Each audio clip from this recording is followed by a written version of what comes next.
पाकिस्तान के खैबर पख्तूनख्वा में एक बड़ा और खौफनाक आत्मघाती हमला हुआ है। हाफिज गुल बहादुर ग्रुप जो है उन्होंने पाकिस्तान की फ़ौज पे आज हमला किया और ये सुइसाइड हमला था जिसकी वजह से 16 पाकिस्तानी फ़ौजी जो हैं उनकी शहादत हो गई। और ये तहरीक तालिबान हो या हाफिज गुल बहादुर हो, ये मसरूफ़ थे क्योंकि इनको पता था कि पाकिस्तान की फ़ौज जो है वो मसरूफ़ है, इंडिया से लड़ रही थी।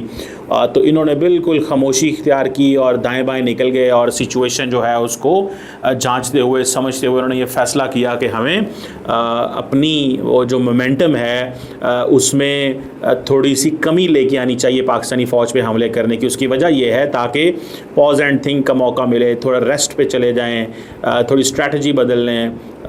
तो ये चीज़ें हैं। और दूसरा, अगर ये उस वक्त पाकिस्तान की फ़ौज पे हमला करते जब इंडिया के साथ लड़ाई हो रही होती तो जारी बात है लोगों के जो सेंटीमेंट्स हैं वो और ख़िलाफ़ होने थे इन दहशतगर्द जमातों के। इनको हम कहते हैं ये फितना खारिज है, ये खारजी हम इन्हें कहते हैं इस्लामिक टर्म में, फितना उल खारजी इन्हें कहा जाता है। और ये जो धमाका हुआ है, मुझे I came to know this very early morning by the way, ये आई थिंक इंसिडेंट हुआ है और ये my friend is posted there, तो उन्होंने मुझे थोड़ी सी इसके बारे में बताई कि ये एक जो शहादतें हुई हैं जिसमें एक सुइसाइड अटैक हुआ है नॉर्थ वज़ीरिस्तान में, बॉम्ब डिस्पोजल जो है एक्टिविटी चल रही थी रोड के ऊपर। और अब मैं आपको क्या क्या कहानियाँ सुनाऊँ कि क्या क्या चैलेंजेस जो हैं वो सामना करने पड़ते हैं पाकिस्तान को। और देखें, अफ़गान तालिबान ने रिसेंटली ये कहा था, उन्होंने कहा था कि जनाब ऐसे लोग जो अफ़गानिस्तान में बेस्ड हों वो पाकिस्तान या किसी और मुल्क में जाके हमले नहीं कर सकते। ये उन्होंने अफ़गान तालिबान ने स्टेटमेंट्स जारी की थी। अब सवाल ये होता है कि ये लोग फिर पाकिस्तान पे हमले कर रहे हैं, इनको इस चीज़ का अंदाज़ा है कि यार अगर हम हमले करेंगे तो शायद कोई बेहतरी निकलेगी, शायद हम बहुत पॉपुलर होंगे, शायद हमारी सिचुएशन जो है वो पता नहीं बहुत अच्छी हो जाएगी। मैं ज़ाती तौर पे समझता हूँ कि ये इनको हम रिलीजियस मिलिटेंट्स कहते हैं। ये आपको पता है दो किस्म के चैलेंजेस हैं, एक एथनिक मिलिटेंट्स हैं, रिलीजियस मिलिटेंट्स हैं। तो हमें ये दोनों टारगेट कर रहे हैं। हमारे पास चॉइस बड़ी थोड़ी है। चॉइस ये है कि सिंपली हमें we have to hit them back and we have to hit them where the threat is coming from। जहाँ से ख़तरा आ रहा है वहाँ पे जाके करना पड़ेगा। लेकिन हमने अफ़गान तालिबान को काफ़ी ज़्यादा अपने साथ में लाने की कोशिश की और उनको बताया है कि भाई आपका जो असल दोस्त है वो पाकिस्तान है, आप पाकिस्तान से इंगेज करें। लेकिन अफ़गान तालिबान का मसला यह है कि अगर वो इन गिरोहों को, जत्थों को हाथ डालते हैं, एलिमिनेट करते हैं तो ये गिरोह उनके ख़िलाफ़ हो जाएंगे। तो वो समझते हैं कि पाकिस्तान से लड़ रहे हैं, पाकिस्तान से लड़ने दो, हमारे साथ क्यों, क्योंकि उनको वो समझते हैं हमारे लिए जो बड़ा थ्रेट है वो इस्लामिक स्टेट है। क्योंकि हमारा मुल्क अब ग्रो कर रहा है, सारी हर तरीके से चाइना भी हमारी हेल्प कर रहा है। तो हमें इन चीज़ों को एक्सटर्नल जो इस तरह के एलिमेंट्स है, चाहे इंडिया की तरफ से, चाहे तालिबान, चाहे जिनकी तरफ से भी है, इनको हमें रिमूव जब तक नहीं करेंगे हम डेवलपिंग कंट्री नहीं बन सकेंगे। हमें इनसिक्योरिटी है इंडिया से, हमें इनसिक्योरिटी है अफगानिस्तान से। भाई टीटीपी का मुद्दा से आप देखिए 17 लाख अफगानियों को हमने इस टीटीपी की वजह से बाहर निकाला कि भाई हमारे सिक्योरिटी को थ्रेट है, क्योंकि आप उनको क्लेम नहीं करते हो, ठीक है। फिर इंडिया से हमें मसला रहता है कि भाई बलूचिस्तान में BLA को कौन फंडिंग कर रहा है। ऐसे ही है, इंडिया हर टाइम हमारे साथ कोई ना कोई ऐसे पंगे करता रहता है। इंडिया में कश्मीर में कुछ हो जाए वो सीधा पाकिस्तान, बिल्कुल पाकिस्तान को। तो सर ये सब मसलों का वो इंडिया का हर जगह कहना है कि भाई क्रॉस बॉर्डर टेररिज्म नहीं चलेगा, टेररिज्म नहीं चलेगा, पाकिस्तान बॉर्डर टेररिज्म नहीं चलेगा। अफगानिस्तान बोलता है मैं तो इतना इनोसेंट हूँ, मुझे तो कुछ पता ही नहीं है ना, मैं तो खुद अपने मसलों में हूँ। तो जब ये हर जगह दहशतगर्दी है तो ये कंट्रीज मिलकर बात करके इन चीज़ों को सॉर्ट आउट क्यों नहीं इनको बिल्कुल सॉर्ट आउट करना चाहिए, बल्कि एक यूनियन ऐसी बननी चाहिए जो ये सारे मसले हल करे।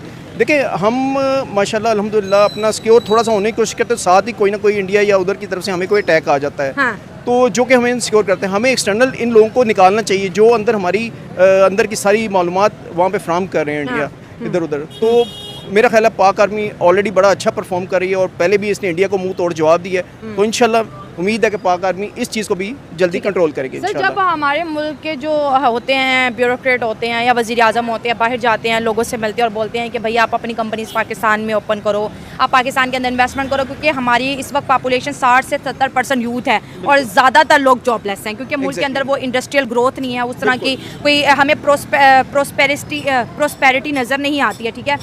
अच्छा, अब जब इस तरह की चीजें होती हैं तो आपको नहीं लगता है कि डायरेक्ट मैसेज है बॉर्डर के उस पार लोगों को कि मत आना, और ये इकोनॉमिकली आइसोलेशन भी है कि भाई इकोनॉमिकली आइसोलेट कर दो, पैसे की सर्कुलेशन नहीं होगी, डॉलर नहीं होगा, एक्सटर्नल इंटरनल प्रेशर इतना होगा, तो पाकिस्तान को खुद के अंदर इतना इंगेज कर दो, इतना इंगेज कर दो कि ये बाहर की दुनिया से जो है कॉन्टैक्ट ही ना कर पाए। अब इसमें देखिए, सबसे पहले चीज़ है हमारा ग्वादर जो बन रहा है वो बेसिकली एक्सटर्नल दुनिया के लिए, जैसे दुबई या और दूसरे कंट्रीज़ के लिए एक अलार्मिंग सिचुएशन है, क्योंकि सारी दुनिया पाकिस्तान की तरफ मूव करिए, पैसा मूव करिए, तो उस वजह से ये हालात पैदा करते हैं ताकि यहाँ पे इंटरनल इनकी जो है वो इकोनॉमिक वो स्ट्रॉन्ग ना हो सके, और ताकि बाहर के लोग भी इस पर ट्रस्ट ना कर सकें। हालांकि पाकिस्तान दुनिया में आपको पता है आर्मी ने बहुत बड़ा नाम पाकिस्तान का एक बजा दिया है, इस बार हर मुल्क उसको जानता है कि जो इंडिया के साथ उन्होंने किया है अपना एटॉमिक पावर का।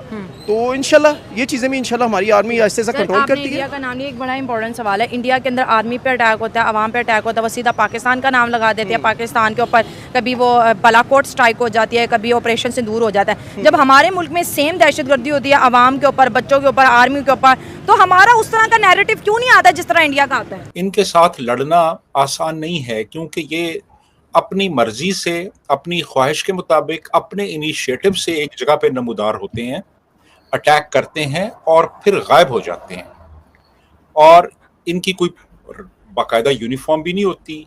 इनका जो हुलिया है, इनकी जो ज़ुबान है वो आम लोगों जैसी है।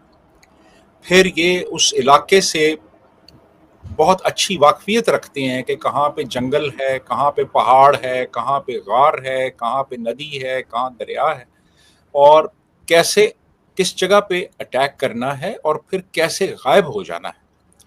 तो जब ये टैक्टिक्स हों तो फिर एक कन्वेंशनल फोर्स के लिए मुकाबला करना बड़ा मुश्किल हो जाता है, और यही वजह है कि हमारी इतनी कैजुअल्टीज़ हो रही हैं वहाँ पे। आए रोज़ ये अटैक करते हैं या कोई सुइसाइड बॉम्बिंग करते हैं, और फिर उसके बाद ये लोकल पॉपुलेशन में मेल्ट हो जाते हैं, या फिर ये जो ड्यूरेंट लाइन है जो अफगानिस्तान और पाकिस्तान को डिवाइड करती है उसको क्रॉस करके अफगानिस्तान चले जाते हैं। तो सर कई बार ये भी कहा गया जो चीफ मिनिस्टर हैं केपीके के कि जी मैं खुद जाकर अफगानिस्तान में बात करूंगा, अफगानिस्तान की गवर्नमेंट से बात करूंगा। कई बार अफगानिस्तान की गवर्नमेंट की तरफ से स्टेटमेंट आया कि जी हम तो इनको जो है परमिशन नहीं देंगे हमारी जमीन इस्तेमाल करने की। कई बार ये भी कहा गया कि जो ये टीटीपी वाले हैं इनको अफगानिस्तान की दूसरी साइड पे भेज दिया जाएगा, कि यानी जो पाकिस्तान के बॉर्डर की तरफ है उसके बजाय किसी दूसरी साइड पे भेजा जाएगा।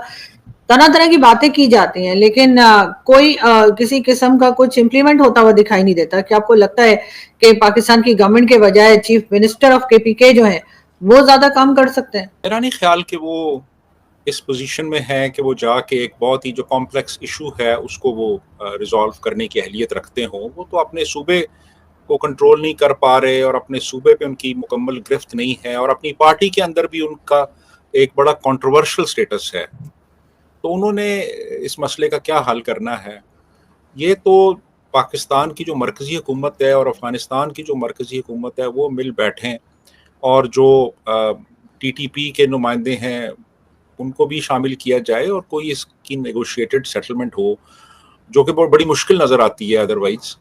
लेकिन मैं नहीं समझता कि इसमें कोई अली अमीन गंडापुर का कोई रोल हो सकता है। वो तो बजाते खुद अपनी पार्टी के अंदर अब इतने कंट्रोवर्शियल हो चुके हैं, और उनके बारे में वो तो ड्यूबियस रोल प्ले करते रहे हैं इवन पार्टी के अंदर और पार्टी पॉलिसीज़ के हवाले से।